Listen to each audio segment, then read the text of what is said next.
Kempfield? Okay.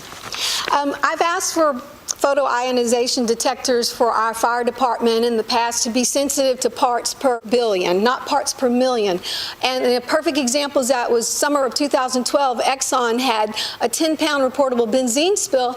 They went out there in Louisiana at LSU, close to LSU, where my son goes to school, and their detectors did not detect anything. Come to find out, it was 28,000 pounds that spilled, and their PIDs did not detect something that was dangerous. So we need them in parts per billion, not parts per million. And I've asked again for the infrared cameras. This will be like my third or fourth year for our inspectors.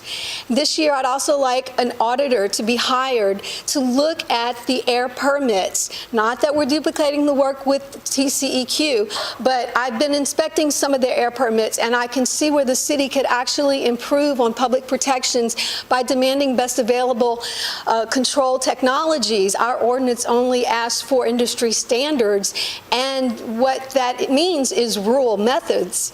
And the last thing I hope that we could spend some money on is, in lieu of the UTA Texwell results, if you guys would spend some money at least alerting the private water well owners in Arlington. I know where I stand right here.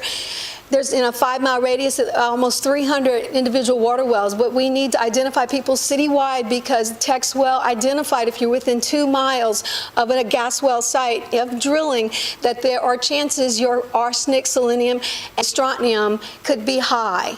So those are the 4 things I think we really need to budget for public protections. Thank you for that feedback. Does anybody else have questions regarding the budget or things that they'd like us to consider as part of how we move forward? That maybe didn't fill out a card. You don't have to raise your hand, and we'll have just a dialogue about it.